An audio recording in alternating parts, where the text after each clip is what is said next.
হরে কৃষ্ণ কৃষ্ণ কৃষ্ণ হরে হরে, হরে রাম রাম রাম হরে হরে। জয় রাধা মাধব,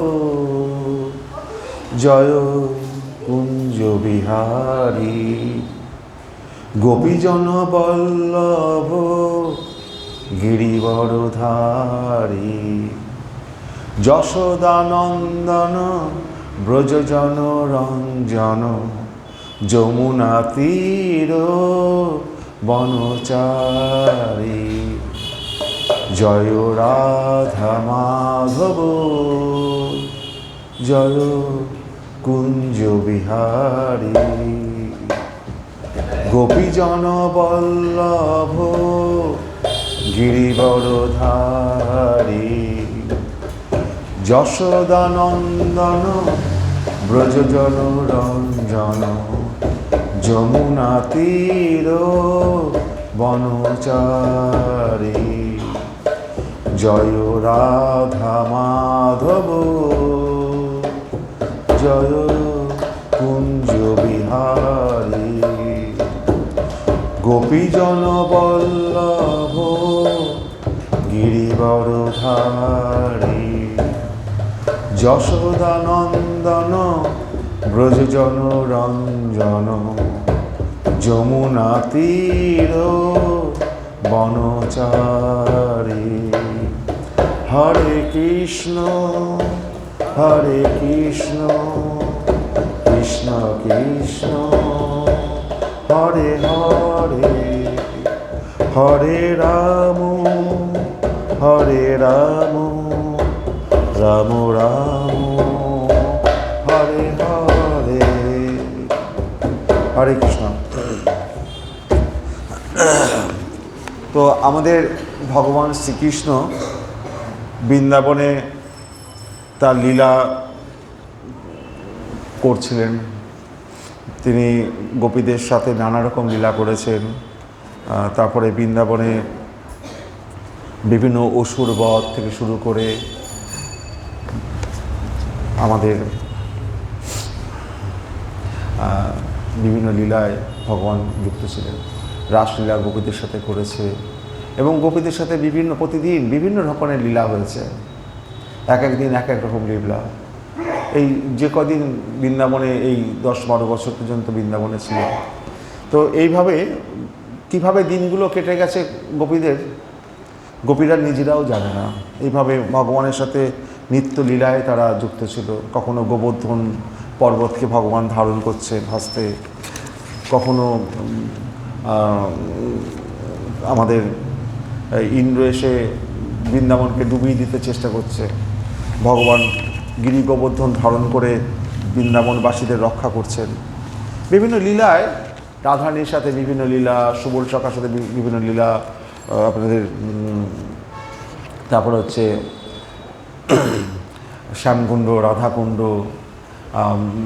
এবং রাধারানীর সূর্য দেবের পুজো করতে যাওয়া, ভগবান সেখানে বামন সেজে এসে রাধারানীর সাথে কাছে মিলিত হওয়া।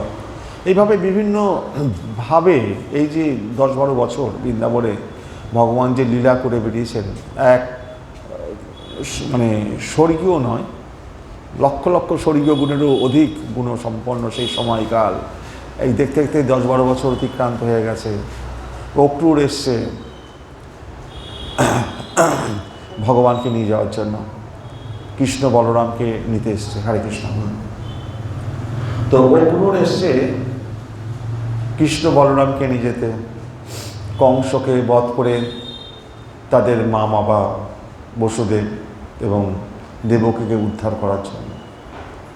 তো কৃষ্ণ গোপীদের বলছে, দেখো আমি পরশুদিনই চলে আসবো, তোমরা একবার আমাকে যেতে দাও। আর মা যশোদাকে বলছে, তুমি এত কাঁদছো কেন? আমি কিন্তু পরশুদিন চলে আসবো, আজকে কালকের দিনটা বাদে পরশুদিন চলে আসবো। গোপীরা তো তাদের এই যে 10-12 বছর ভগবানের সাথে যে সান্নিধ্য করেছে। হরে কৃষ্ণ। আমি নিচ্ছি হরে কৃষ্ণ, আমি করে দিচ্ছি। হরে কৃষ্ণ, হরে কৃষ্ণ, হরে কৃষ্ণ। তো গোপীরা তো পাগলিনীর মতো হয়ে গেছে। তারা মানে কৃষ্ণকে কি বলবে, তাদের মুখে কোনো ভাষা নেই। আর তাদের প্রেমের আস্পদ শ্রীকৃষ্ণ, তিনি প্রেমের একটা ঘটনা কি, প্রেমিকার যত দুঃখই হোক তার প্রেমিক যাতে খুশি পাবে তার জন্য সে জীবন দিতেও রাজি। মেয়েদের এইটা আছে যে ওরা যদি কাউকে ভালোবেসে ফেলে তার জন্য ওরা জীবন দিতে কুণ্ঠাবোধ করে না, তার প্রেমিককে খুশি করার জন্য। আপনারা দেখলেন তো শিবকে যখন উমা বিয়ে করলো, রাজার মেয়ে, সব কিছু ছেড়ে ওই শ্মশানে থাকে, ঘর নেই, বাড়ি নেই, শিবের ঘরে নিয়ে হলো। এখনও দেখা যায় এটা মা দুর্গার থেকেই এই কলিযুগে মেয়েরাও সেটা পেয়েছে।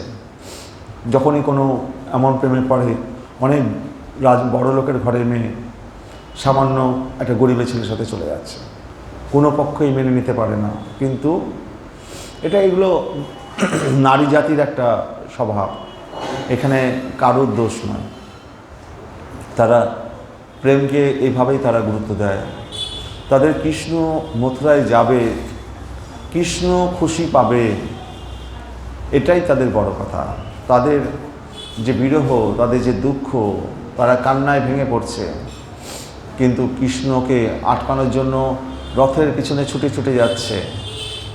যতদূর রথ দেখা যায় ততদূর ছুটে যাচ্ছে, মাটিতে পড়ে যাচ্ছে, ধুলোয় গড়াগড়ি খাচ্ছে, তবু তাদের কিছু বলার নেই। কৃষ্ণ মথুরায় চলে গেলেন। তো এইভাবে সেই গোপীরা কিন্তু কৃষ্ণ মথুরায় চলে গেলেন। ওই রথটাকে শেষ যখন দেখলেন, দেখার পরে তারা কিন্তু আর কেউ ঘরে ফিরে আসলেন না। তারা কি করে ঘরে ফিরবেন কৃষ্ণ ছাড়া? তারা সেই বনে বনে পাগলিনীর মতো ঘুরে বেড়াতে লাগলেন। সেই গোপীরা দল বেঁধে পাগলিনীর মতো বনে বনে ঘুরে বেড়ান, কোনোদিন খান কোনোদিন খান না, উন্মাদের মতো তারা কৃষ্ণ বিরহে তারা দিন যাপন করেন। আর কৃষ্ণ তো বলেছেন পরশু দিন চলে আসবে। তো রাধারানী বলছে পরশু দিন করতে করতে কতদিন চলে গেল। আচ্ছা, মথুরায় কি কোনোদিন রাত্রি হয় না? ওখানে শুধু দিনই থাকে। তো রাত্রি হলে পরে তারপরে একটা দিন হবে, তারপরে একটা দিন হবে, তাহলে পরশু দিন হবে। আমাদের এখানে কোন দিন এবং রাত্রি হয়, তাহলে মথুরাতে কি কোনোদিন রাত্রি হয় না? পরশু দিন বলে গেল আমার প্রিয়তম। আজ কত দিন হয়ে গেল, কত বছর অতিক্রান্ত হয়ে যাচ্ছে, কিন্তু আমার প্রিয়তমের পরশু দিনটা আর হচ্ছে না। তাহলে কি মথুরায় শুধু দিনই হয়, ওখানে কি রাত হয় না? কতটা বিরহ নিয়ে রাধারানী এই কথাগুলো বলতে পারছে। এভাবে 4-5 বছর অতিক্রম হয়ে গেল। ওই সখারা, সুবল সখা, তারপরে যে সমস্ত সখারা, তারা ওই মাঠের ধারে বসে থাকে, কখন আর মথুরা থেকে রথ আসবে, কৃষ্ণের রথ। তাদের রাজা, এখন কৃষ্ণ এখন তো রাজা হয়ে গেছে, মথুরা রাজবাড়ির রাজা। তারা হা করে মাঠের দিকে বসে থাকে। তারা তো মথুরা থেকে, বৃন্দাবন থেকে, এই গোকুল থেকে বৃন্দাবন থেকে মথুরা যেতে কিন্তু বেশি দূর নয়, 5-10 কিলোমিটার রাস্তা, নয় 15 কিলোমিটার, 20 কিলোমিটার রাস্তা, নয় 25 কিলোমিটার রাস্তা হবে। তারা তা হেঁটে চলেই যেতে পারত। কিন্তু তাদের গোবিন্দ, এই যে বৃন্দাবনের এই রাখাল বালকেরা, সেই রাজার সাথে যদি দেখা করতে যায়, রাজার যদি মনে দুঃখ হয়, আমি তো সেই বৃন্দাবনের এই সখাগুলোকে সে যদি মেনে নিতে না চায়, তো বিভিন্ন কারণে তারা কিন্তু মথুরায় যায়নি কৃষ্ণের সাথে দর্শন করতে জন্য। তারা শুধু অপেক্ষায় থেকেছে। ভগবান বলে গেছে পরশু দিন আসবে। গোপীরাও কান্নাকাটি করছে দিনের পর দিন। মা যশোদাকে এসে সন্ধ্যার সময় রাখাল বালকেরা বলছে, মা আজকেও কিন্তু গোপাল আসলো না, কৃষ্ণ আসেনি, তুমি চিন্তা করো না, আজকে ঘুমাও, এখন তো রাত, আমরা সন্ধ্যা পর্যন্ত ছিলাম মাঠে বসে, তো কৃষ্ণ তো ফেরেনি। তুমি আজকে ঘুমাও, কাল বাদে পরশু দিনকে তো গোবিন্দ আসবে বলেছে, তুমি ঘুমাও আজকে, কাল বাদে পরশু দিনকে তোমার কৃষ্ণ ঠিক আসবে। এইভাবে প্রতিদিন সন্ধ্যের সময় ওই রাখাল বালকেরা ওই মাঠের ধারে বসে থাকতো কখন কৃষ্ণ আসবে। আর সারাদিন অপেক্ষার পরে যখন না আসতো, সন্ধ্যের সময় যাওয়ার সময় মা যশোদাকে বলে যেত, মা যশোদা তুমি আজকে ঘুমাও, তোমার ছেলে তো বলেছে পরশু দিনকে আসবে। তো মা কী করে ঘুমাবে, নন্দ যশোদার চোখে ঘুম নেই, সারা দিন রাত তাদের চোখ দিয়ে খালি জল ঝরে যায়। এবং শুধু জল ঝরতে ঝরতে ওই নন্দ মহারাজের বাড়ি থেকে ছোট্ট একটা নালা মতো আছে, ওই নালা দিয়ে যে জলটা যায়, নন্দ যশোদা আর নন্দ মহারাজের চোখের জল ভেসে যায় নালা দিয়ে। তাহলে কতটা চোখের জল তাদের বেরোবে। এইভাবে তারা প্রতিদিন তারা এই আসে। কখনো যদি সুদাম আসে, এই বেশি চেঁচামেচি করবি না, কৃষ্ণ ঘুমাচ্ছে, বলছে মা ভাবছে কৃষ্ণ ঘরে ঘুমাচ্ছে, পাগলিনীর মতো হয়ে গেছে, চোখে ঝাপসা হয়ে গেছে, ভালোভাবে দেখতে পারে না। তো তোরা এসছিস, বেশি কথাবার্তা বলিস না, আমার কৃষ্ণ বলরাম ঘুমাচ্ছে, এখন পরে আসিস তোরা। এইভাবে মা পাগলিনীর মতো কৃষ্ণ বলরামের শোকে আহত হয়ে আছে। তারপরে গোপীরা তো মানে মানে কষ্টে গোবিন্দের বাড়ির কাছাকাছি আসতেও পারে না, এত কষ্ট তাদের, আসলেই আরও বিরহ কান্না ভেঙে পড়ে। মা যশোদা যদি গোপীদের দেখে, গোপীদের এই অবস্থা দেখে, মা যশোদা আরও কান্নাকাটি করবে, গোপীরা বনে বনে ঘুরে বেড়ায়। ভগবান মথুরায় উপরে বসে আছে, রাজবাড়ির দোতলায় উপরে, সেখানে যে হাওয়াটা বইছে, কখনো কখনো যদি সেই হাওয়ায় বার্সনা থেকে আসে বা রাধারানীর অঙ্গ থেকে সেই গায়ে স্পর্শ করে যে হাওয়াটা আসে, গোবিন্দ সেই হাওয়ার গন্ধ যখন শুকতে পায়, তখন গোবিন্দ পাগলের মতো হয়ে যায়, কখনো কখনো কান্নায় ভেঙে পড়ে। গোবিন্দের প্রিয় সখা উদ্ধবের কাছে গোবিন্দ কান্নায় ভেঙে পড়ছে যে আমার মা বাবা, আমাকে নিয়ে যে পাগলিনী গোপীরা, তারা যেভাবে দিন কাটাচ্ছে, ভগবান তো সবই অন্তর্যামী, সবই দেখতে পাচ্ছে। তো ভগবান আসতে পারছেন না। উদ্ধবকে বলছে, দেখো আমি কি করে যাব, আমি ওখানে যদি যাই তাহলে পরে আমাকে যদি ফিরে আসতে হয়, তাহলে ওরা কেউ আর জীবন রাখতে পারবে না, ওরা সব দেহ রেখে দেবে। তো আমি ওই বৃন্দাবনে আমি কি করে যাব, উদ্ধব তুমি যাও।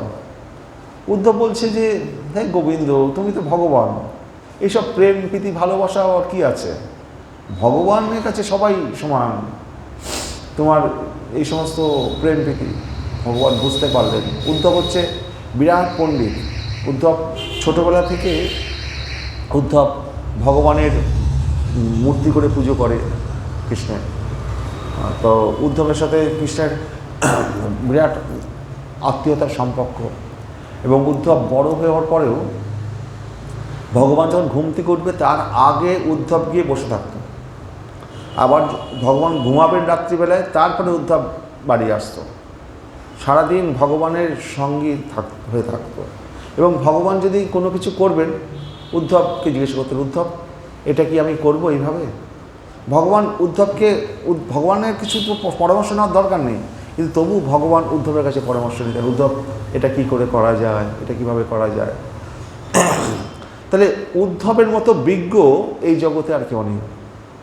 আর উদ্ধব কিন্তু তিনি অমর, এখনও তিনি বদ্রিকা আশ্রমে আছেন। হরে কৃষ্ণ। আমরা আমাদের এই চাক্ষুষ দৃষ্টিতে দেখতে পাবো না উদ্ধবের। তো ভগবান ওকে যদুবংশ ধ্বংস হলেও উদ্ধবের ধ্বংস হননি, কারণ উদ্ধবের দুজনের কাছে উনি কৃপা পেয়েছেন, মা রাধারানীর কাছ থেকে আর হচ্ছে আমাদের কৃষ্ণের কাছ থেকে। তো উদ্ধব এখনও আমাদের বদ্রিকা আশ্রমে তিনি ধ্যান করছেন। হরে কৃষ্ণ। তাহলে উদ্ধবের মতো বিজ্ঞ এই জগতে আর কেউ নেই। উদ্ধব ছিলেন দেবগুরু বৃহস্পতির সাক্ষাৎ শিষ্য। উদ্ধব স্বর্গে গিয়ে দেবগুরু বৃহস্পতির শিষ্য এবং প্রিয় শিষ্য। মানে বৃহস্পতির মতো জ্ঞানী পণ্ডিত তো আর কেউ নেই, দেবতাদের গুরুদেব বৃহস্পতি, তার প্রিয় শিষ্য ছিলেন উদ্ধব। তিনি স্বর্গে গিয়ে বৃহস্পতির কাছ থেকে তিনি জ্ঞান অর্জন করে এসেছেন। তাহলে বুঝতে পারছেন কত বড় পণ্ডিত, কত বড় বিজ্ঞ সে। উদ্ধব ছিলেন বসুদেবের ভ্রাতা দেবভাগার পুত্র। বসুদেব মানে কৃষ্ণের বাবা বসুদেব, বসুদেবের ভাই ছিল দেবভাগা, তার পুত্র ছিল উদ্ধব। উদ্ধব ছিলেন বসুদেবের ভ্রাতা দেবভাগার পুত্র। উদ্ধব দেবভাগস্য মহাভাগ সুত ভবৎ, মানে শ্রীকৃষ্ণের খুড়তুতো ভাই হচ্ছে এই উদ্ধব। হরে কৃষ্ণ। কিন্তু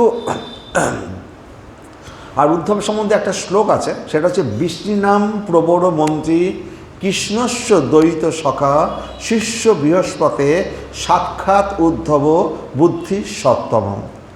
ভগবানের যেমন 6টা ঐশ্বর্য আছে। ভগবানের 6টা ঐশ্বর্য কি? সমগ্র ঐশ্বর্য, সমগ্র বীর্য, সমগ্র যশ, সমগ্র শ্রী, সমগ্র জ্ঞান, সমগ্র বৈরাগ্য। এই 6টা ভগ যার মধ্যে আছে তিনি ভগবান। দেবতা আর ভগবান কিন্তু এক নন। এই যে আমরা দুর্গা ঠাকুর, লক্ষ্মী ঠাকুর, এরা হচ্ছে দেবতা।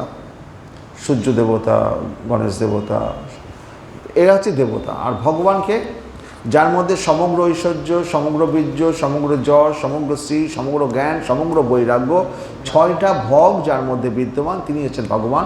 তিনি হচ্ছেন শ্রীকৃষ্ণ, ঈশ্বর পরমকৃষ্ণ, সচ্চিদানন্দ বিগ্রহ, অনাদি আদি গোবিন্দ সর্বকারণ কারণ। হরে কৃষ্ণ। ঠিক উদ্ধবেরও 6টা গুণ আছে। কী কী গুণ? বিষ্ণুনাম প্রবর, মানে এই যদুবংশদের মধ্যে যত বিষ্ণু বংশীয়গণ আছে, যদুবংশের, কৃষ্ণ তো যদুবংশের ছেলে, এই বিষ্ণুনাম প্রবর বিষ্ণু বংশীয়গণ যা আছে প্রায় 56 কোটি, তাদের মধ্যে ইনি শ্রেষ্ঠ। যদুবংশের মধ্যে ইনি শ্রেষ্ঠ, বিষ্ণুনাম প্রবর। তো শ্লোকে কী হচ্ছে? বিষ্ণুনাম প্রবর মন্ত্রী কৃষ্ণস্য দ্বৈত সখা শিষ্য বৃহস্পতে সাক্ষাৎ উদ্ধব বুদ্ধি সপ্তম। তিনি হচ্ছেন কী ছিলেন? যদুদের মন্ত্রী। ভগবান কোনো কিছু করতে মন্ত্রীর পরামর্শ নেয়, উদ্ধবের পরামর্শ নিতেন। তিনি যদুবংশের প্রধান মন্ত্রী হচ্ছে উদ্ধব। কৃষ্ণস্য দ্বৈত, কৃষ্ণের পরম প্রিয়। কৃষ্ণস্য দ্বৈত, কৃষ্ণের প্রিয় হওয়া 4টিখানি ব্যাপার না।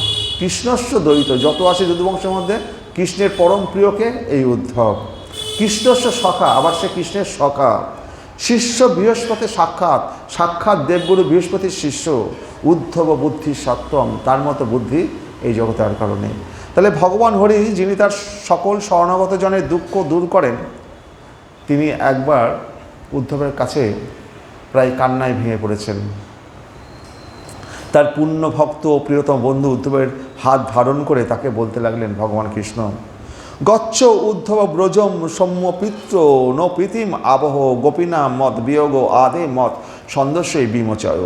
ভগবান কৃষ্ণ বলেন, হে সৌম্য উদ্ধব, ব্রজে গমন করে আমাদের পিতা মাতাকে আনন্দ প্রদান করো এবং আমার বিরহে কাতর গোপীগণকে আমার বার্তা প্রদান করো, তাদের মনস্তাপ নিরসন করো।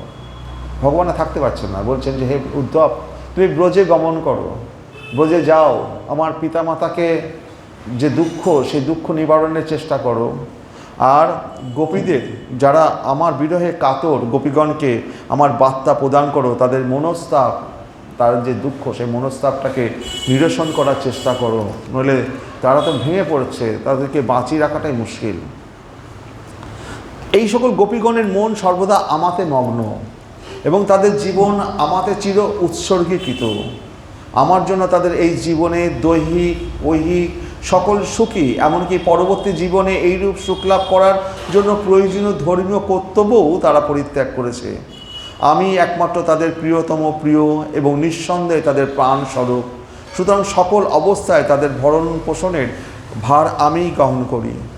হে প্রিয় উদ্ধব, গোকুলের এই রমণীগণের আমি পরম প্রেমাস্পদ। তাই তারা যখন দূরে অবস্থিত হয়ে আমাকে স্মরণ করে, তখন বিরহের উৎকণ্ঠায় তারা বিহ্বল হয়ে ওঠে। কেবলমাত্র আমি তাদের কাছে প্রত্যাগমনের প্রতিশ্রুতি দিয়েছিলাম বলেই আমার প্রতি পূর্ণরূপে উৎসর্গীকৃত গোপীগণ কোনোরকম তাদের জীবন ধারণ করার জন্য সংগ্রাম করছে। এই গোপীরা কোনো রকমের জীবন ধারণ করে আছে, সংগ্রাম করছে, যেহেতু ভগবান বলেছে পরশুদিন সে আসবে, ফিরে আসবে। শুধু ভগবানের এই কথাটাকে তারা শুধু গুরুত্ব দিয়েছে। সুখদেব গোস্বামী, হে রাজন, ভগবান এইভাবে বললে উদ্ধব সাদরে তার প্রভুর বার্তা গ্রহণ করে তার রথে আরোহণ করলেন এবং নন্দ মহারাজের উদ্দেশ্যে গমন করার জন্য উদ্ধব রথে উঠে বসছেন। সোনার রথ, উদ্ধব ব্রজে যাবে। গোবিন্দ বারবার করে বলছে, উদ্ধব শোনো শোনো, রথ থেকে নেমে এসো, শোনো, তুমি যখন আমার মা বাবাদের সাথে কথা বলবে না, তুমি তো খুব জ্ঞানী, খুব কড়াভাবে বলবে না, ওদের মনে যেন দুঃখ না লাগে, তুমি সেভাবে সাবধানে বলো।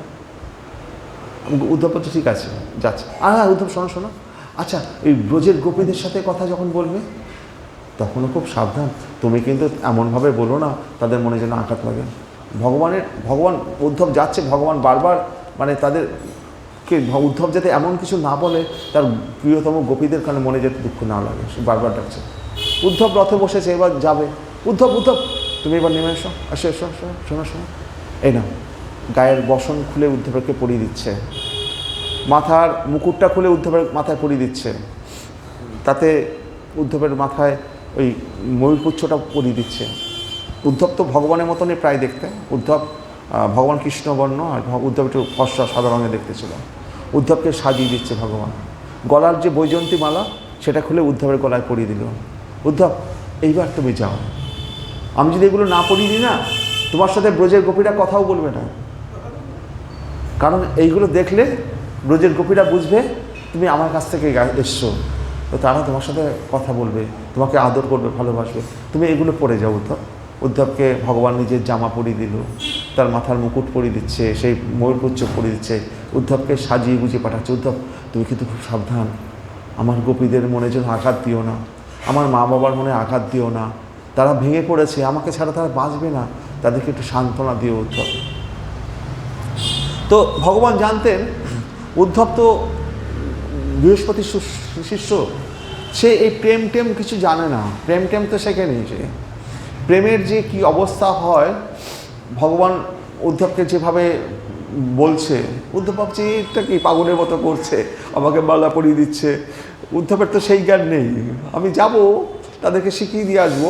ভগবান হচ্ছে পরম ভগবান, তার কাছে পিতা পুত্র সন্তান প্রেম প্রেমিকা বলে কিছু হয় না, ভগবানের কাছে সবাই আমরা তার সন্তান।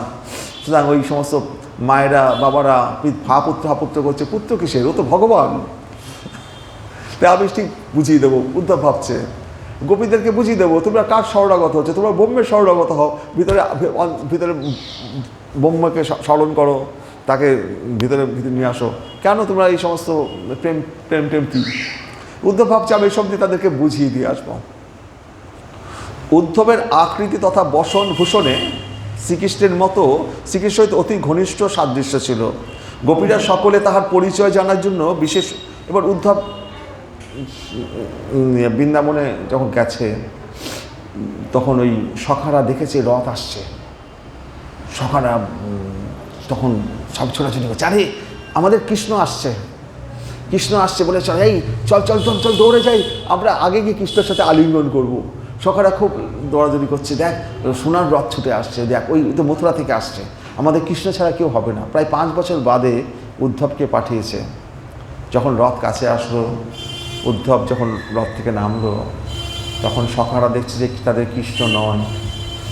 উদ্ধব বলছে, হাত জোড় করে বলছে, আমি কৃষ্ণের সখা, আমাকে তোমাদের সখা কৃষ্ণ গোবিন্দ আমাকে পাঠিয়েছে।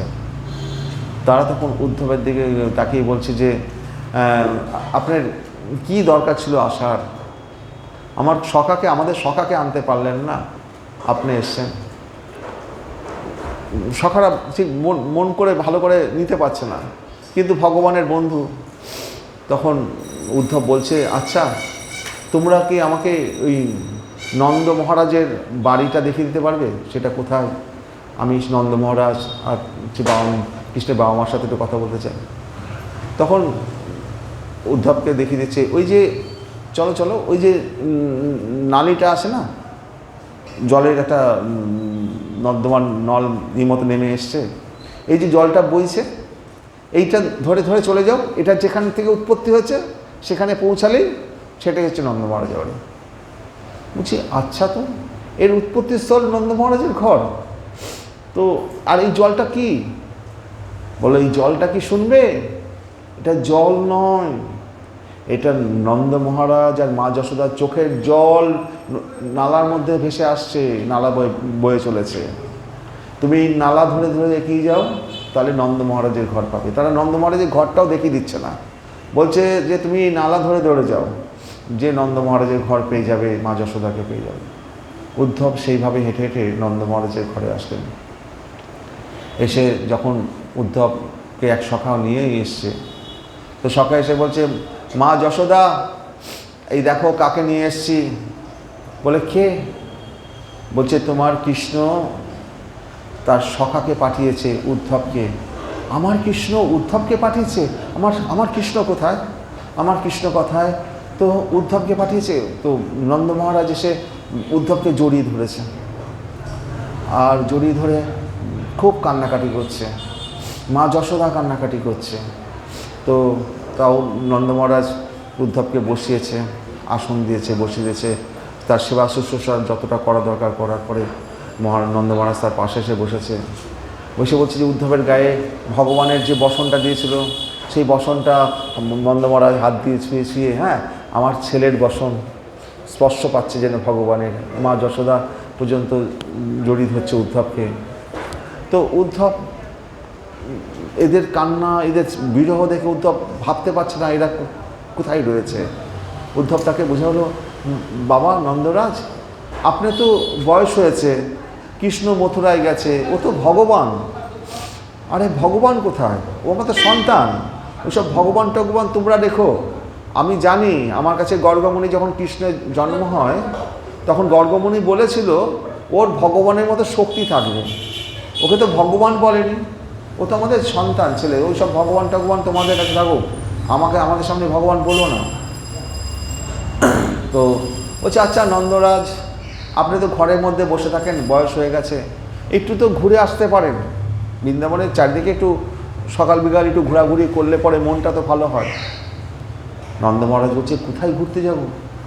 আমি যেখানে যাই কোথাও গোবিন্দের পদছাপ পড়ে রয়েছে, কোথাও গরুগুলো হা করে ঊর্ধ্বগামী হয়ে কৃষ্ণের দিকে তাকিয়ে আছে। মাঠের দিকে গেলে পরে কান খাড়া হয়ে আসে কখন কৃষ্ণের বাঁশি বাজবে।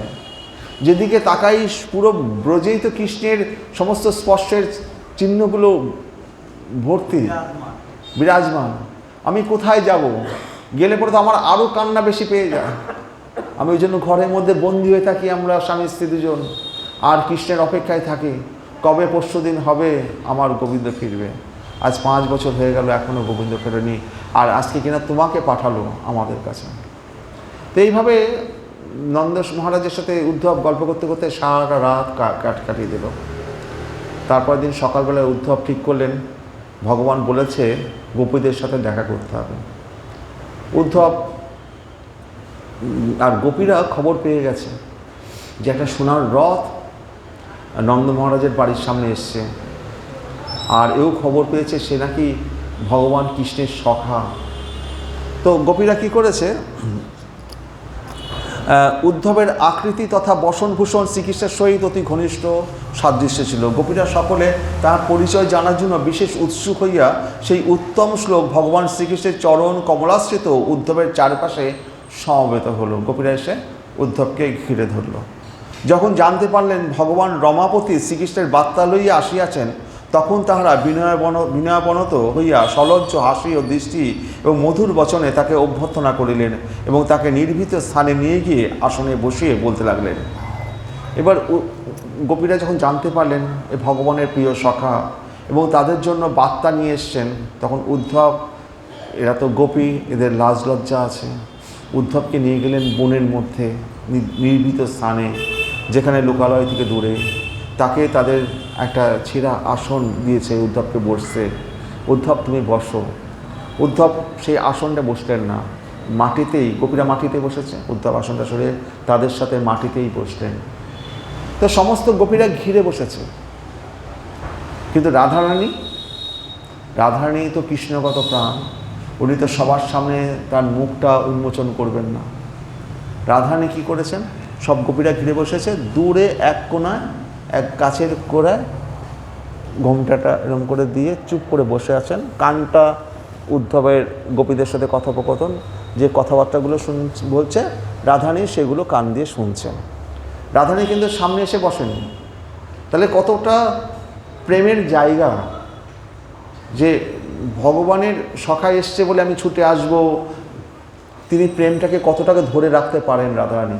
অন্য গোপীরা ছুটে এসছে সামনে, উদ্ধবকে প্রশ্ন করছে, আর রাধারানী পাশে বসে উদ্ধব কি বলছে, তার প্রভু কি বার্তা নিয়ে এসছে, সেটা সে মাথা নিচু করে, কাপড়ে আড়াল করে রাধারানী একটু দূরে বসে তাদের কথা, বিরহের ভাব কথোপকথন শুনছে। কতটা বিরহ, সেই বিরহটা কি সে নিজের মধ্যে কষ্টটাকে চেপে রাখছে, কিন্তু প্রকাশ্যে আনতে দিতে পারছে না। তখন গোপীরা বলছে, হে ভদ্র, আমরা জানি যে আপনি যদুপতির পার্ষদ এবং তার বার্তা নিয়েই এখানে এসেছেন, আর আপনি প্রভুর যে জামাটাও পরেছেন, তার বৈজয়ন্তী মালা গলায়, এবং সেই ময়ূরপুচ্ছও আপনি ধারণ করে আছেন। আপনার প্রভু নিজের পিতামাতার প্রতি প্রীতি সম্পাদনের জন্যই, পিতামাতা কেমন আছে এটা জানার জন্যই আপনাকে এখানে পাঠিয়েছে। আমরা বুঝতে পারছি আপনি যেখানে এসছেন, আমাদের জন্য নয়, তার প্রভু তার পিতামাতা খবরাখবর নেওয়ার জন্য, পিতামাতাকে সান্ত্বনা দেওয়ার জন্যই আপনাকে এই ব্রজে পাঠিয়েছে। অন্যথা গ্রবজে তস্য স্মরণীয় ন চক্ষয়ে স্নেহানুবন্ধ বন্ধনা মনে অপি সুহৃদস্তজ। তাহা না হলে এই নন্দগ্রামে গো ব্রজে গরুদের থাকার জায়গায় তার মনে রাখার মতো কিছু আছে বলে তো আমাদের মনে হয় না। তার পিতামাতা ছাড়া এই গো ব্রজে গরুদের থাকার জায়গায়, গরুদের আস্তানা যেখানে, সেইখানে তার মনে রাখার মতো আর কিছু থাকার কথা নয়, শুধু পিতামাতার খবরটাই নিতে পাঠিয়েছেন। দেখছি না স্নেহানুবন্ধ বন্ধু নাম, কারণ একমাত্র মাতা পিতা প্রভৃতি আত্মীয় স্বজনের স্নেহবন্ধন ত্যাগ করায় মুনিদের পক্ষেও কঠিন, মুনি ঋষিরা যারা সন্ন্যাসী তাদের পক্ষেও কঠিন। তাই আপনাকে যে আমাদের বন্ধু শ্রীকৃষ্ণ পাঠিয়েছে, সে এই ব্রজে, এই গো ব্রজে শুধু গরুদের যেখানে বাসস্থান, সেখানে পিতামাতার খবর নিতেই পাঠিয়েছেন। আমাদের জন্য তো কিন্তু পাঠাননি। অন্যসু অর্থ কীতা মৈত্রী যাবৎ অর্থ বিড়ম্বনম পুম্ভি স্ত্রীষু কীতা যদ্দৎ সুমনসু ইব ষষ্ঠ পদই। অন্যেষু অথকীর্তা মৈত্রী যাবৎ অর্থ বিড়ম্বনম, পরিবার পরিজন ছাড়া অন্যদের প্রতি যে বন্ধুত্ব অথবা সৌহার্দ্যের সম্পর্ক গড়ে তোলা হয়, তাহা কেবলমাত্র স্বার্থ সাধনের জন্য, প্রয়োজন মিটলেই সেই বন্ধুত্বের ভানও ঘুচে যায়। তো পরিবার ছাড়া আমরা যার অন্য কারোর সাথে বন্ধুত্ব করি, সেখানে স্বার্থ লুকিয়ে থাকে। পরিবার ছাড়া অন্যদের প্রতি যে বন্ধুত্ব অথবা সৌহার্দ্যের সম্পর্ক গড়ে তোলা হয়, তা কেবল স্বার্থ সিদ্ধির জন্য, স্বার্থ এবং সৌহার্দ্যের জন্য। আর প্রয়োজন মিটলেই, স্বার্থ মিটলেই সেই বন্ধুত্বের ভানও ঘুচে যায়। ফুলের সঙ্গে ভ্রমরের অথবা স্ত্রীলোকের সঙ্গে পুরুষের যে প্রেমের সম্পর্ক, সেটা একটা সার্থক একটা দৃষ্টান্ত। নিঃসম ত্যাজন্তী গণিকা, যদি ধন না থাকে তাহলে গণিকা তারা সেই মানুষদেরকে পরিত্যাগ করে। যদি আপনার ধন থাকে, অনেক কোটি টাকা থাকে, লক্ষ লক্ষ টাকা থাকে, বা বড় লোক হন, তাহলে দেখবেন অনেক গণিকারা আপনাকে আদর করে নিয়ে যাবেন। যদি ধন না থাকে, তাড়িয়ে দেবেন। তা বলছি, নিধন মানুষকে গণিকারা পরিত্যাগ করে। অকল্পম নিপতিম প্রজা, অযোগ্য রাজাকে প্রজারা পরিত্যাগ করে। শিক্ষা সমাপ্তির পর শিক্ষার্থীরা তাদের শিক্ষককে পরিত্যাগ করে থাকে। যজ্ঞের দক্ষিণা যদি পাওয়া হয়ে যায়, আপনার বাড়ির পুরোহিত সে সাথে সাথে বিদায় নেবে, আপনার বাড়িতে কী হলো আর দেখতে আসবে না। যজ্ঞের জন্য দক্ষিণা প্রদানকারীকে পুরোহিতেরা পরিত্যাগ করে থাকে। খগা বিতফলম বৃক্ষম, একটি গাছের ফল শেষ হয়ে গেলে সেই গাছ থেকে পাখি উড়ে যায়, পাখিরা সেটা পরিত্যাগ করে। ভুক্তা চ অতিথয় গৃহম, আপনি অতিথিদের নিমন্ত্রণ করেছেন, সব অতিথিরা এসে 500-1000 লোককে খাওয়াচ্ছেন, খাওয়া শেষ হয়ে গেল, কেউ আপনার বাড়ি থেকে তাকাবে না, খাওয়া হয়ে গেল, হাত দিয়ে সব চলে যাবে। দগ্ধ অরণ্যকে প্রাণীরা পরিত্যাগ করে, বনে যদি আগুন লাগে যায়, প্রাণীরা সেই বন পরিত্যাগ করে অন্য বনে চলে যায়। প্রেমিকের প্রতি আসক্ত থাকা সত্ত্বেও তার উপভোগ্য রমণীকে প্রেমিক পরিত্যাগ করে থাকে। তো আজকে ব্রজ গোপীরা বলছে যে আজকে এই কৃষ্ণ আমাদের ছেড়ে চলে গেছে, এটা তো স্বাভাবিক ঘটনা। এইভাবে বলতে বলতে ভগবান শ্রী গোবিন্দের প্রতি কায় মনোবাক্যে সম্পূর্ণ নিবেদিতা প্রাণা গোপীরা তাদের সমস্ত দৈনন্দিন ক্রিয়াকর্ম সরিয়ে রাখলেন। যেহেতু এখন সেই কৃষ্ণের দূত শ্রী উদ্ধব তাদের মাঝে এসে উপস্থিত হয়েছে, তাদের প্রিয়তম কৃষ্ণ তার শৈশবে ও কৈশোরে যেসব ক্রিয়াকর্ম সম্পাদন করেছিলেন, সেইগুলি তারা অনবরত স্মরণ করে ত্যক্ত লৌকিকা লজ্জা সরম ছেড়ে গায়ন্ত প্রিয় প্রিয় কর্মানি রুদন্তশ্চ গত প্রিয়, তাই নিয়ে গান গেয়ে কেঁদে কাঁদতে লাগলেন। এই গোপীরা এই কথাগুলো বলার পরে তো গোপীরা তাদের কৃষ্ণের সাথে সেই সমস্ত লীলাগুলো করেছে, রাসলীলা থেকে শুরু করে এইগুলো তারা স্মরণ করতে লাগলো। করতে করতে তাদের চোখের জল আর ধরে রাখতে পারলো না, তাদের চোখের জল ভাসতে লাগলো। আর উদ্ধব তো একটা শহরের লোক, মথুরা থেকে এসছে, বাইরের লোকের সামনে কান্নাকাটি তো করা উচিত না, কিন্তু গোপীরা কী হলো, ত্যক্ত লৌকিকা, এই লৌকিক যে ধর্ম সেটা পর্যন্ত পরিত্যাগ করে ফেললো। তারা নিজেদেরকে আর ধরে রাখতে পারলো না। সেখানেই তারা লজ্জা শরম ছেড়ে গায়ন্ত প্রিয় কর্মাণি রুদন্তশ্চ কত প্রিয়, তারা এই যে পূর্বে তারা ভগবানের সাথে যে সমস্ত লীলাগুলো করেছে সেইগুলো স্মরণ করে তারা নিজেদের বুকের কন্দনটাকে আর আটকে রাখতে পারলো না। গায়ন্ত মানে গান গেয়ে তারা কাঁদতে লাগলো, গান গেয়ে গিয়ে তারা কাঁদতে লাগলো, কান্নায় ভেঙে পড়লো।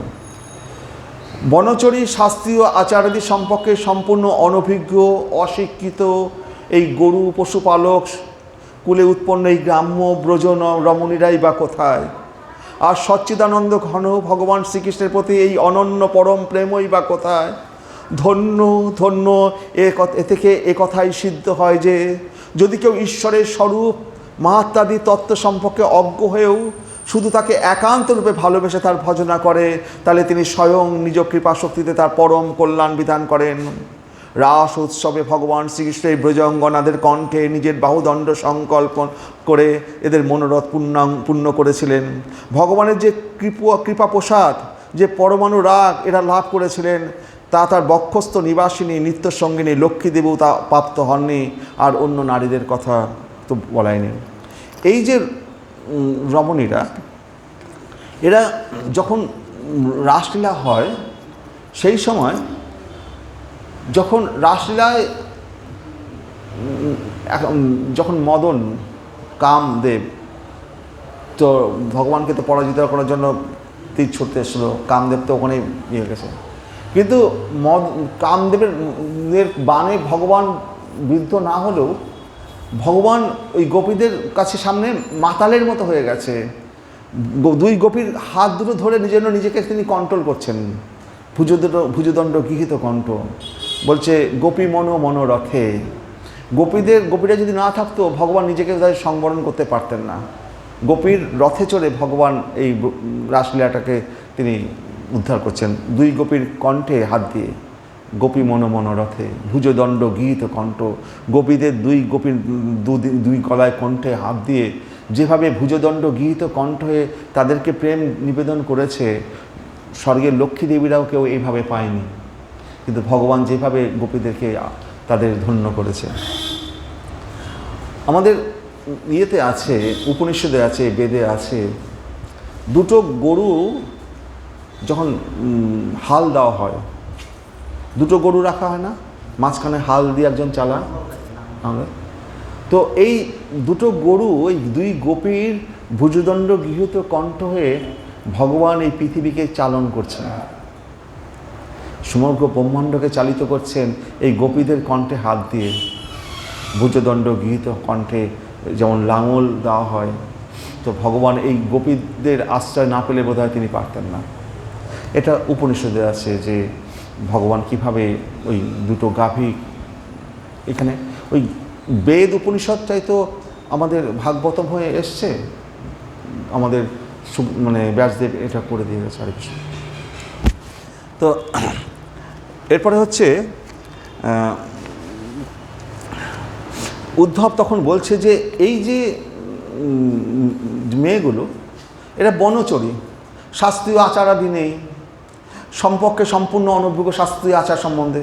বললাম না, যখন মানে ঊর্ধ্ব জায়গায় যাওয়া যায় তখন শাস্ত্রীয় আচারাদির কোনো ইয়ে থাকে না, তখন ওই কেঁদে ভাসিয়ে দেওয়া ছাড়া কোনো পথ থাকে না।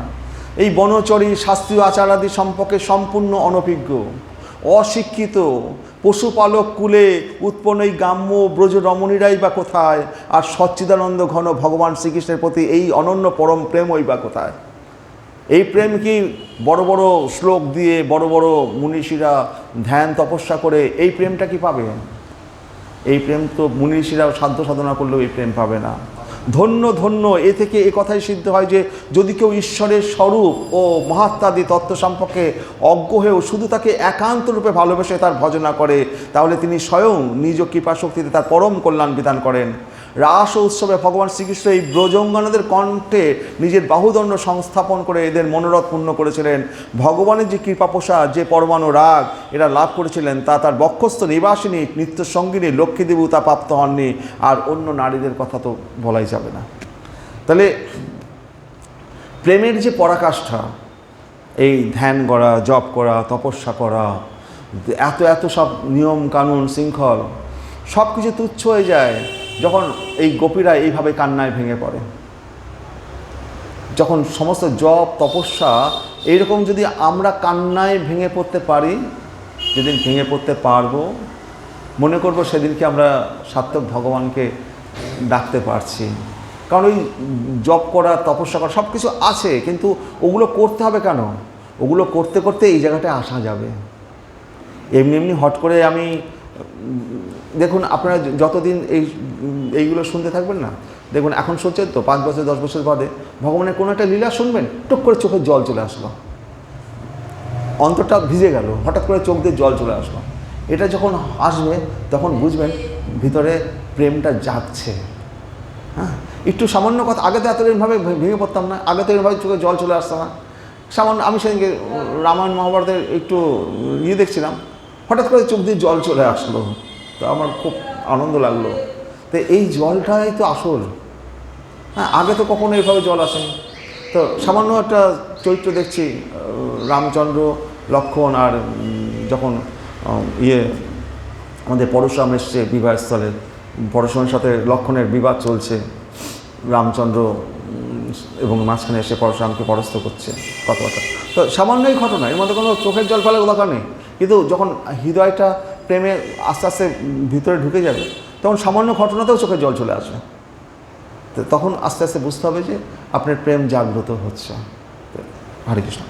তাহলে সেই জন্য উদ্ধব তখন বলছে, অসমহ চরণ রেশু জুষাম মহম শ্যাম বৃন্দাবনে কিমপি কল গুল্ম লতৌষধি নাম যা দুস্তজম স্বজন মাজ্য প্রথম চাহিত্যা ভেজু মুকুন্দ পদবীম শ্রুতিভি মৃগান। তাই উদ্ধব তখন বলছে, আমি যদি এই বৃন্দাবনে কোনো গুল্ম লতা অথবা ঔষধি হতে পারি, তাহলে জীবন ধন্য মনে করি। কারণ তাহলে এই ব্রজঙ্গনাদের চরণ রেণু জুষাম সাত চরণধূলি কণা নিরন্তর সেবন করার সৌভাগ্য হবে। তো এই উদ্ধব ভগবানের কাছে থাকেন, সে এই গোপীদের এই কথা, এই দৃশ্য দেখার পরে উদ্ধব বলছি যে আমি এই বৃন্দাবনে যদি গুল্মলতা হতে পারি, বড় গাছ নয়, ছোট ছোট গাছ রাস্তার ধারে হয়ে থাকে, গুল্মলতা, ঔষধি বৃক্ষ, এইগুলো যদি আমি হতে পারি, তাহলে বুঝবো আমার জীবন সার্থক। ভগবানের কৃষ্ণের সান্নিধ্য ছেড়ে সে বৃন্দাবনের গুল্মলতা ঔষধি হতে চাইছে। কারণ এই রাস্তা দিয়ে বৃন্দাবনের ব্রজ গোপীরা হেঁটে যাবে, তাদের চরণ ধূলিকণা একটু আমার গায়ে যদি পড়ে, তাহলে আমি ধন্যাতি ধন্য হয়ে যাব। তো উদ্ধবের মতো মহাপণ্ডিত, যিনি ভগবানের বন্ধু, কৃষ্ণের সাথে সবসময় থাকেন, তিনি বলছেন যে আমি এই বৃন্দাবনে এই গুল্মলতা হতে চাই। হ্যাঁ, চরণ রেণু জুষাম মহংসা বৃন্দাবনে কিমপি গুল্ম লতা ঔষধি নাম। যদি আমি বৃন্দাবনের এই লতা গুল্ম ঔষধি এই বৃক্ষ, ছোট ছোট গাছের বৃক্ষ হতে পারি, যেখান দিয়ে গোপীরা হেঁটে যায়, তাদের পায়ের ধুলো যদি আমার একটু গায়ে পড়ে, তাহলে পারে আমি সেই ওদের যে প্রেমটা, সেটা আমি কিছুটা পেতে পারি। তো ওই গোপীদের প্রেম পেতে গেলে ওই গোপীদের চরণধূলি তো চাই, নাহলে আমি কী করে পাবো? এবার একজন গোপী, কাশ্চিৎ গোপী, একজন গোপী, এই কাশ্চিৎ গোপী মানে রাধারানী, যে দূরে মাথা নিচু করে বসে আছে। তো এই রাধারানীর মুখমণ্ডল এত সুন্দর, তো ভ্রমরেরা ভাবে এটা বোধহয় পদ্মফুল। ভ্রমরেরা এসে রাধারানীর মুখের সামনে গুনগুন গুনগুন করছে। তো একজন গোপী শ্রীকৃষ্ণের মিলনের কথা চিন্তা করছিলেন। এমন একটি ভ্রমর এসে তার সমীপে গুঞ্জন করতে থাকতো, গুঞ্জন করছে। তার মান ভঞ্জনের জন্য প্রিয়তমের প্রেরিত দূত রূপে তাকে কল্পনা করে এই কথাগুলি এবার বলতে লাগলেন। আমাদের উদ্ধব বসে আছেন, গোপীদের সাথে কথা বলছেন। উদ্ধবকে বলছেন না, কিন্তু বলছে ভ্রমরকে, কিন্তু ইনডাইরেক্টলি উদ্ধবকে বলছে যে তুমি, ভ্রমর যেমন এসছে আমার মুখের সামনে গুনগুন করছে, তুমি কৃষ্ণের সখা, তুমি ভ্রমরের মতো এসে আমাদের মুখের সামনে গুনগুন করে বড় বড় বার্তা শোনাচ্ছ। ইনডাইরেক্টলি রাধারানী তো উদ্ধবের সাথে কথা বলতে পারেন না, এবার ভ্রমরের সাথে কথা বলছেন, কিন্তু শোনাচ্ছেন কাকে? উদ্ধবকে। উদ্দেশ্যটাকে উদ্ধবকে বলা, উদ্ধবকে বোঝানো। কারণ রাধারানী সরাসরি মুখ দিয়ে তো উদ্ধবের সাথে কথা বলবেন না, তো ভ্রমরকে উদ্দেশ্যে বলছে যে একটি ভ্রমর তার সমীপে গুঞ্জন করতে থাকায় তার মান ভঞ্জনের জন্য প্রিয়তমের প্রেরিত দূত রূপে তাকে কল্পনা করে এই কথাগুলি বলছে যে তুমি আমার সামনে যে গুনগুন করছো, এই কালো ভ্রমর, তুমি কি আমার মান ভাঙানোর জন্য এসছো? আমার ইনডাইরেক্টলি উদ্ধবকে বলছে। গোপী বললেন, ওহে মধুকর, ওহে কপটের বন্ধু, ভ্রমরকে বলছে, কিন্তু কথাগুলো কিন্তু উদ্ধবকেও, কিন্তু উদ্ধব কান পেতে শুনছে যে রাধারানী কি বলছে। রাধারানী তো তার দিকে মুখ না তাকিয়ে গোপী ওই ভ্রমরকে বলছে, কিন্তু একসাথে দুজনকে যেন বলা হচ্ছে। ওহে মধুকর, ওহে কপটের বন্ধু, তুমিও তো অতি কপট, আমার পা ছিও না তুমি, তুমি যে বারবার উড়ে উড়ে এসে আমার পা ছোঁয়ার চেষ্টা করছো, মুখমণ্ডলের কাছে আসছো, তো আমার পা ছুঁয়ো না তুমি, মিথ্যা প্রণাম করে আমার কাছে অনুনয় বিনয় করতে হবে না। আমি দেখতেই পাচ্ছি তোমার মুখে যে মধু লেগে আছে, তা শ্রীকৃষ্ণের গলার ফুলের এবং সেই সমস্ত কৃষ্ণ প্রেয়সীদের গলার ফুলের কুমকুম তোমার ঠোঁটে লিপ্ত হয়ে রয়েছে। হে ভ্রমর, আমি বুঝতে পারছি তুমি যে এসে আমার সামনে অনুনয় বিনয় করছো, আমার পা ছুঁতে চাইছো, আমার মুখের সামনে করছো, আমার মান ভাঙাতে চাইছো। আমি বুঝতে পারছি তোমার মুখে যে ফুলের যে রেণুগুলো লাগা রয়েছে না, ভগবানের গলায় যে বৈজয়ন্তী মালা আছে, সেই ফুলের রেণুগুলো ভগবান যখন মথুরার রমণীদের সাথে মিলিত হয়েছেন, সেই রমণীর সেই মিলিত ওই কুমকুম, সেই রেণু তোমার মুখে লাগা রয়েছে। তাই বলছে, মিথ্যে প্রণাম করে আমার কাছে অনুনয় বিনয় করতে হবে না। আমি দেখতেই পাচ্ছি তোমার মুখে যে মধু লেগে আছে, তা শ্রীকৃষ্ণের গলার ফুলের সেই সমস্ত কৃষ্ণ প্রেয়সীদের গলার ফুলের কুমকুম তোমার ঠোঁটে লিপ্ত হয়ে রয়েছে। আর তুমি তো নিজেও কোনো ফুলের প্রতি একনিষ্ঠ নও। হে গোবিন্দ, তুমিও তো কোনো ফুলের প্রতি একনিষ্ঠ নও। আজকে এ ফুল থেকেও ফুল, ও ফুল থেকেও ফুল, এখন বৃন্দাবন থেকে চলে গেছো মথুরার রমণীদের কাছে, এক ফুল থেকে আর এক ফুলে তুমি ভ্রমণ করে বেড়াচ্ছ। তুমি তো নিজেও কোনো ফুলের প্রতি একনিষ্ঠ নও। এ ফুল থেকে সে ফুল, মধু পেয়ে বেড়ানোই তোমার স্বভাব। তোমার প্রভুটি যেমন তুমিও তেমন। ভ্রমরকে বলছে, তোমার প্রভুটি যেমন তুমিও তেমন। মধুপতি শ্রীকৃষ্ণ এখন মথুরার মালিনী নায়িকাদের এই প্রসন্ন করুন। তুমি যেমন কালো, তিনিও তেমনি। তুমি পুষ্প মধু পান করেই উড়ে যাও, প্রমাণ হয়ে গেছে তিনিও তাই করেন। হে ভ্রমর, তুমি তো পুষ্প মধু পান করেই উড়ে চলে যাও, পান করা হয়ে গেছে আর থাকবে না পুষ্পের উপর। ঠিক প্রমাণ হয়ে গেছে তোমার যে প্রভু ওই কৃষ্ণ, প্রমাণ হয়েছে তিনিও তাই করেন। হ্যাঁ, একবারই তিনি নিজে সেই মোহনী পরম মাদক অধর সুধা আমাদের পান করিয়েছিলেন, আর তারপরেই এই সরল্য গ্রাম্য গোপ নারীদের ছেড়ে চলে গেছেন। আমরা ভেবে পাই না কোমল হৃদয়া কল্যাণময়ী দেবী লক্ষ্মী কি করিয়া তার চরণ কমল সেবা করেন। আমরা ভেবে পাচ্ছি না লক্ষ্মী দেবী কী করে তার একনিষ্ঠে তার চরণ কমল সেবা করে। কারণ কি, আমাদের ছেড়ে যে চলে গেছে এরকম কপট বন্ধু, সেই তার চরণ কমল লক্ষ্মী দেবী কীভাবে সেবা করে? নিশ্চয়ই তিনি সেই নওল কিশোরের চিকন কালোর চটুল বাক্যে মুগ্ধ হয়ে গিয়ে থাকবেন। হৃদয় হরণে পটু সেই চিত্তচোর হয়তো তার চিত্তটিও চুরি করে নিয়েছে। সেই জন্য লক্ষ্মী দেবী হয়তো গোবিন্দের পদসেবা করে। হে কল্যাণী দেবীগণ। তো আরও বলছে যে ভগবানকে এই গোপীরা যেটা বলছে হচ্ছে, হরে কৃষ্ণ,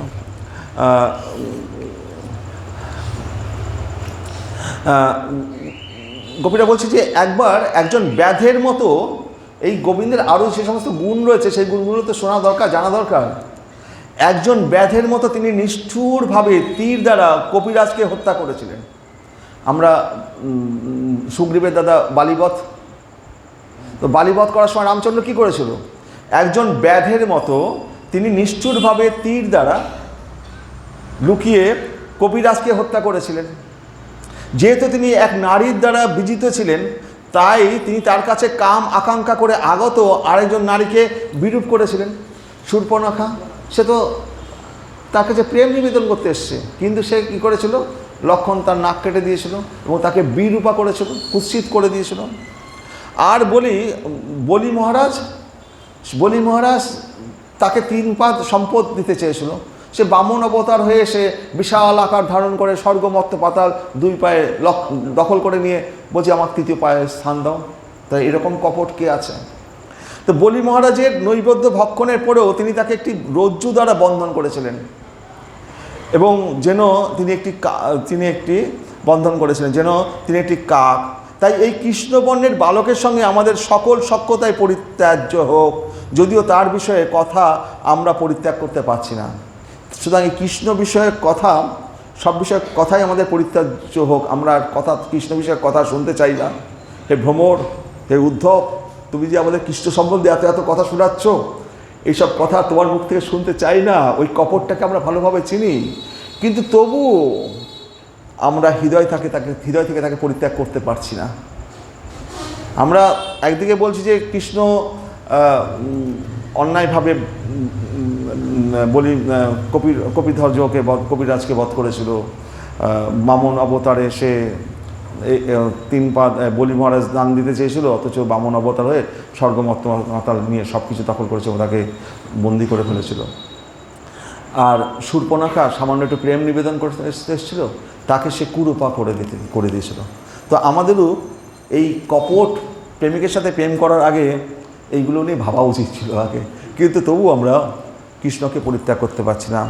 তার প্রতারণার কথাগুলি সত্য বলে বিশ্বাস করে আমরা ঠিক যেন মূর্খ কৃষ্ণসার হরিণের পত্নীদের মতো হয়ে গিয়েছিলাম, যারা নিষ্ঠুর ব্যাধের গান বিশ্বাস করে থাকে। কৃষ্ণসার হরিণকে যখন শিকারীরা বধ করে, একটা শীষ দেয় বা বাঁশির মতো গান করে, কৃষ্ণসার হরিণ সেই গানের সুর শুনে দাঁড়িয়ে পড়ে, তখন ব্যাগ তীর মেরে তাকে হত্যা করে।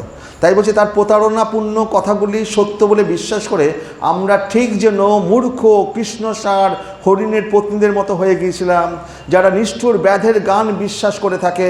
এইভাবে আমরা বারংবার তার নখস্পর্শ জনিত তীব্র কামনার পীড়া অনুভব করতাম। হে দূত, দয়া করে কৃষ্ণ ছাড়া অন্য কিছু বিষয়ে বলো। হে ভ্রমর, হে দূত, হে উদ্ধব, তোমরা এই কৃষ্ণ ছাড়া অন্য বিষয়ে কথা বলো। কে বলছে? রাধারানী বলছে। হরে কৃষ্ণ। হে আমার প্রিয়তমের সখা, আমার প্রিয়তম কি তোমাকে এখানে পাঠিয়েছেন? আবার তোমাকে সম্মান করা উচিত, তোমাদের সম্মান করা উচিত। সখা, দয়া করে তুমি কি বর চাও তা তুমি পছন্দ করো, কিন্তু কেন তুমি তার কাছে আমাদের নিয়ে যেতে ফিরে নিতে এসছো, যার দাম্পত্য প্রেম ত্যাগ করা অত্যন্ত কঠিন। হে সৌম্য ভ্রমর, শেষ পর্যন্ত তার বধূ হচ্ছেন লক্ষ্মী দেবী এবং তিনি সর্বদা তার বক্ষ পরে বাস করেন। ভ্রমরকে বলছে, হে ভ্রমর, তুমি যখন এসছো, তুমি যখন তার দূত হয়ে এসছো, আমার সামনে ঘুরঘুর করছো, তুমি বর চাও, তোমার কি বর চাই আমরা দেব। আর তুমি আমাদের কাছ থেকে যে বর চাও, তার থেকে ওই যে লক্ষ্মী দেবীরা আছে মথুরার রমণীরা, তারা তোমাকে অনেক বেশি দেবে। আমরা ব্রজের রমণীরা তোমাকে কি দিতে পারি, কতটুকু দিতে পারি। হে উদ্ধব, অত্যন্ত অনুশোচনার বিষয় যে কৃষ্ণ এখন মথুরায় বাস করছেন। তিনি কি তার পিতৃগৃহের কথা, তার বন্ধুদের কথা, গোপ বালকদের কথা স্মরণ করেন? হে মহাত্মন, তিনি কখনো আমাদের কথা, এই কিঙ্করী দাসীদের কথা বলেন? কবে তিনি অগুরু সুগন্ধযুক্ত তার হস্ত আমাদের মস্তকে ধারণ করবেন? বলছে, হে উদ্ধব, আমাদের কৃষ্ণ কি আমাদের কথা স্মরণ করেন? তার পিতামাতার কথা ভাবেন? তার সখাদের কথা বলেন কখনো? এই কিঙ্করী দাসীদের কথা কি ভাবেন? তিনি কবে আবার আমাদের মাথায় তার হস্তটা রাখবেন? কবে আমাদের সাথে আবার দর্শন করবেন? এইভাবে গোপীরা পরম কান্নাকাটি করছে যখন,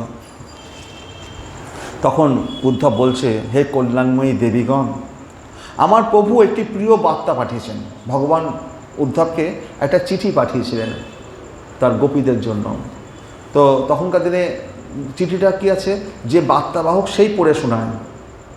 আর ব্রজ গোপীরা তো কোনোদিন পড়াশোনা করেনি, ভগবান কৃষ্ণই পড়াশোনা করেনি, মথুরায় গিয়ে শান্তিবনের আশ্রমে গিয়ে পড়াশোনা করেছেন, সারাদিন তো গরুই চড়িয়ে বেরিয়েছে, এদের পড়াশোনা তো ছিল না। তো এই উদ্ধব যে ভগবান শ্রীকৃষ্ণ চিঠি লিখে পাঠিয়েছে উদ্ধবের কাছে, হে কল্যাণময়ী দেবীগণ, আমার প্রভু একটি প্রিয় বার্তা পাঠিয়েছেন আমার মাধ্যমে, আপনারা দয়া করে একটু শুনুন, ইহা আপনাদের সুখবহ হবে এবং আপনাদের মনোকষ্ট লাঘব হবে। শ্রী ভগবান বললেন, আমি সব কিছুর উপাদান কারণরূপে সকলের আত্মা। ভগবান চিঠি লিখেছে, আমি সব কিছুর উপাদান কারণ রূপে সকলের আত্মা, সকলের মধ্যেই অনুসূত, এই জন্য আমার সঙ্গে তোমাদের কখনোই বিচ্ছেদ হতে পারে না। তোমরা যে ভাবছো যে গোবিন্দ মথুরায় চলে গেছে, তো আমি সমস্ত কিছুর উপাদান কারণ রূপ এবং সকলের আত্মা, সকলের মধ্যেই অনুসৃত, এই জন্য আমার সঙ্গে তোমাদের কখনোই বিচ্ছেদ হতে পারে না। আমি মন প্রাণ পঞ্চভূত ইন্দ্রিয় তাদের বিষয়সমূহের আশ্রয়, আমি এই সমস্ত কিছু রূপে প্রকট হয়ে আছি। আমি নিজের মায়ার দ্বারা ভূতসমূহ ইন্দ্রিয়সমূহ এবং তাদের বিষয়রূপে পরিণত হয়ে তাদের আশ্রয় স্থানও হয়ে থাকি, তথা স্বয়ং নিমিত্ত স্বরূপ হয়েও নিজেই নিজেকে সৃষ্টি পালন ও সংহার করে থাকি।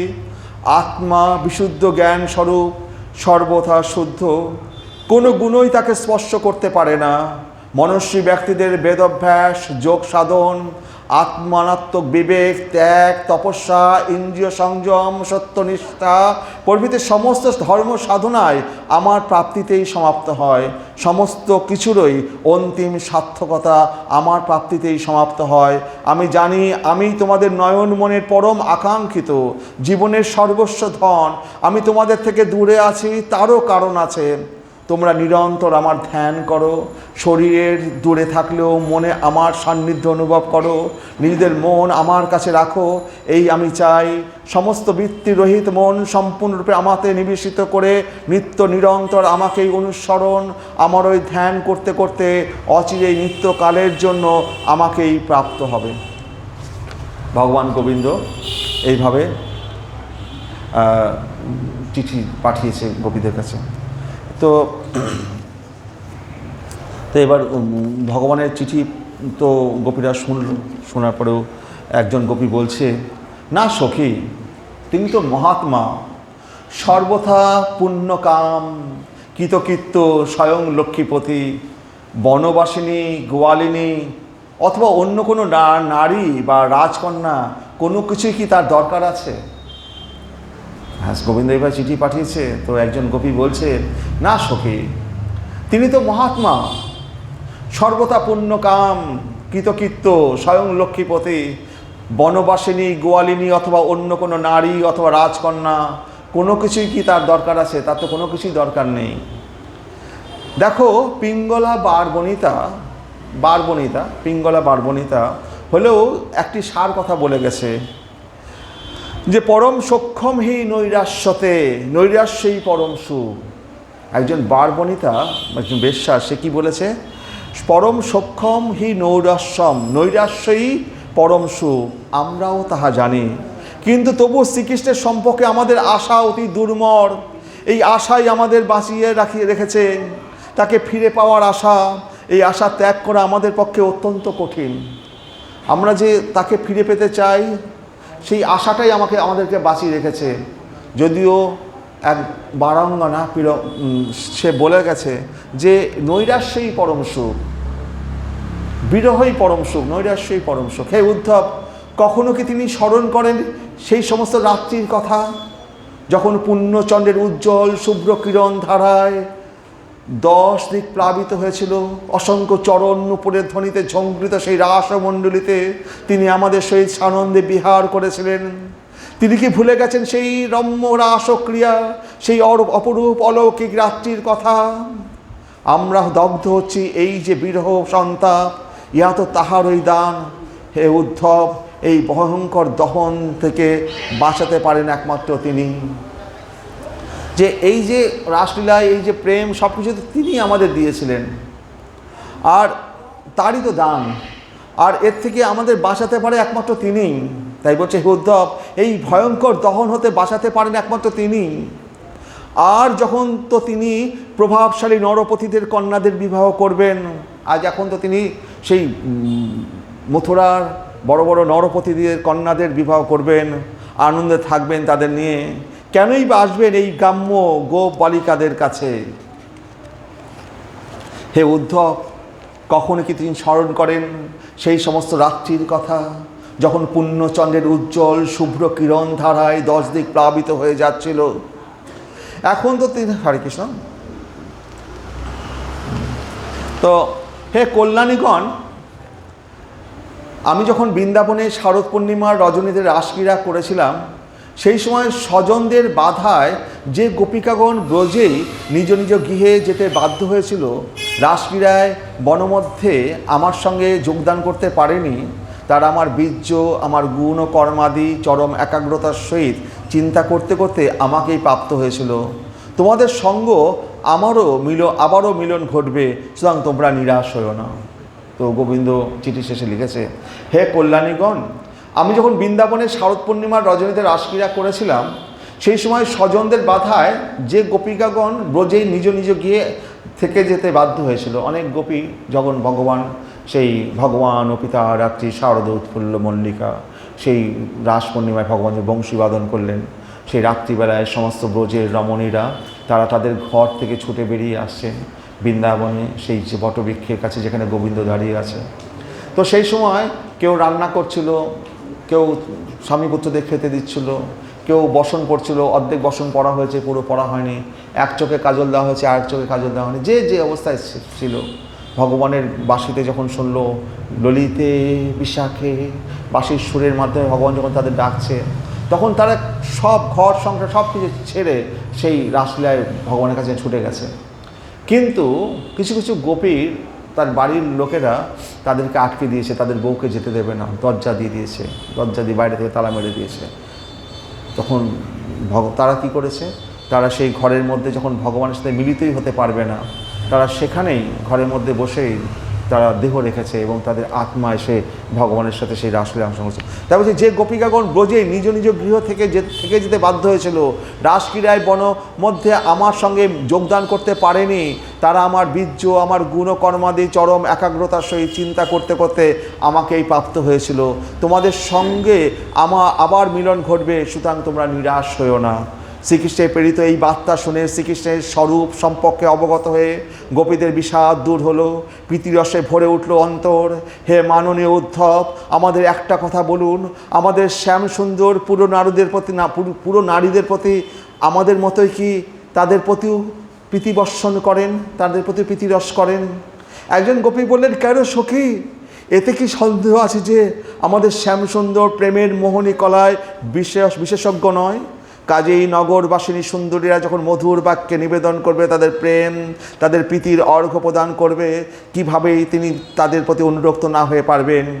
হয়ে সাধু স্বভাব উদ্ধব, একটি কথা কি তুমি আমাদের বলতে পারো, সেই সময় কোনোভাবে কি কখনো কোনো প্রসঙ্গেই আমাদের এই গ্রাম্য ব্রজ নারীদের কথা তার কি মনে পড়ে না? এইভাবে বৃন্দাবনের সেই গোপীরা কান্নায় ভেঙে পড়তে লাগলো উদ্ধবের কাছে। তারপরে ভগবানের সেই আশ্বাসবাণী পেল যে তাদের সাথে আবার ভগবানের মিলন ঘটবে। তো আর একটা শ্লোক, সেই শ্লোকটা খুবই গুরুত্বপূর্ণ। নন্দে বন্দে নন্দ ব্রজস্তিনাং পাদরেণু অভিঘ্নস যাসাম হরি কথা উদ্গীতম পুনাতি ভুবন ত্রয়ম। আমি নন্দ মহারাজের ব্রজের রমণীদের পদধূলির নিরন্তর বন্দনা করি। এই গোপীরা যখন উচ্চস্বরে শ্রীকৃষ্ণের মহিমা কীর্তন করেন, তখন তার ধ্বনি ত্রিভুবনকে পবিত্র করে। এই যে শ্লোকটা আমি বারবার বলেছিলাম, এই বইটা সংগ্রহ করুন। এই সমস্ত শ্লোকগুলো হচ্ছে আসল মন্ত্র। এই শ্লোকগুলো যদি না মুখস্থ করেন, না পড়েন, তাকে কবে আপনারা কোথায় উদ্ধার হবেন, কীভাবে হবেন? বন্দে নন্দ ব্রজস্তিনাং পাদরেণু অভিঘ্নস যাসাম হরি কথা গীতম পুনাতি ভুবন্ত্রম। এর উপরে কোনো শ্লোক হয়? আমি নন্দ মহারাজের ব্রজের রমণীদের পদধূলির নিরন্তর বন্দনা। কে বলছে? উদ্ধব বলছে।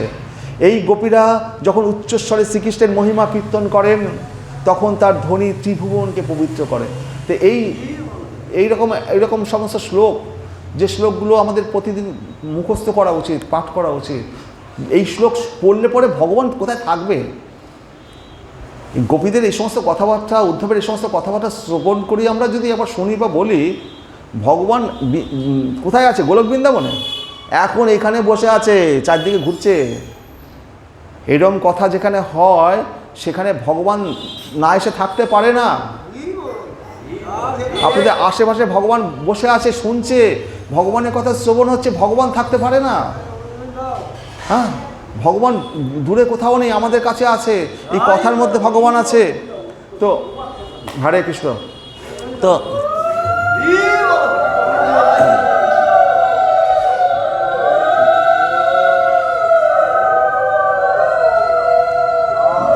আমার গায়ে কাঁটা দিয়ে উঠছে।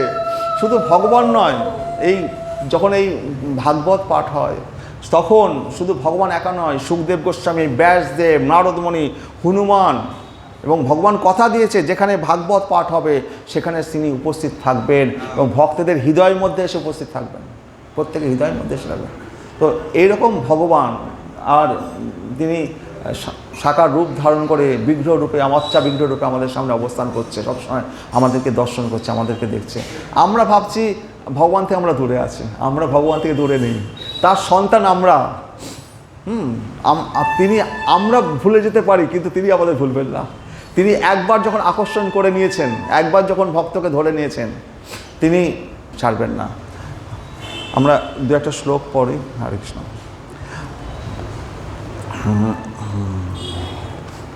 এটা কি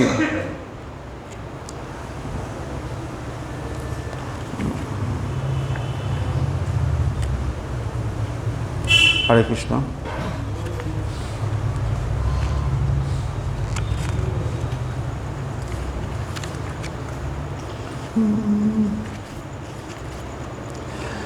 কৃষ্ণবর্ণম তিসা কৃষ্ণম সাঙ্গপাঙ্গস্ত পার্শ্বদম যজ্ঞই সংকীর্তন প্রায়ই যজন্তি সুমেধস সুবর্ণবর্ণ হেমাঙ্গ বরাঙ্গ চন্দন অঙ্গাদি সন্ন্যাস কৃৎসম শান্ত নিষ্ঠা শান্তি পরায়ণ ইত্থম নীতিজ্জক ঋষি দেবঝস অবতারই লোকান বিভাবয়সী হংসী জগৎ প্রতিপান ধর্মম মহাপুরুষ পাশি যুগানুবৃত্তম ছন্ন কলৌ যত ভবতি যুগ অর্থ সত্যম ত্যাক্তা সুদুস্থ যশুর ঈপ্সিত রাজ্য লক্ষ্মীম ধর্মিষ্ঠ আজ্য বচসা যৎ অগাধরণ্যম মায়া মৃগম দ্বৈতয়া ঈপ্সিতম অম্বধাবৎ বন্দে মহাপুরুষতে চরণারবিন্দম ধ্যেয়ম সদা পরিভবগ্নম অভীষ্টদোহম তীর্থ আস্পাদম শিববিরঞ্চিনুতুম শরণ্যম ভিত্তাপ্তিহম পুনতপাল ভবাব্দিপোতম বন্দে মহাপুরুষতে চরণারবিন্দম বৈরাগ্য বিদ্যা নিজ ভক্তিযোগ্য শিক্ষার্থম এক পুরুষ পুরাণ শ্রীকৃষ্ণ চৈতন্য শরীরধারী কৃপা অম্বদি যতম অহম প্রপদ্যে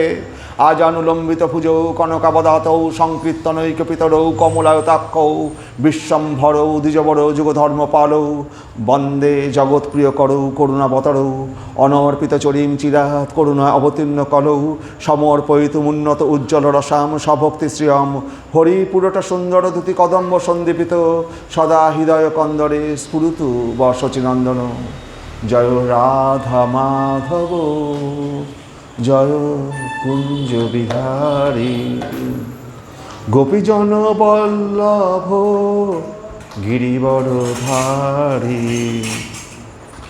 যশোদানন্দন ব্রজজন রঞ্জন যমুনা তীর বনচারী জয় রাধা মাধব জয় কুঞ্জ বিহারী গোপীজন বল্লভ গিরিবরধারী যশোদানন্দন ব্রজজন রঞ্জন যমুনা তীর বনচারী হরে কৃষ্ণ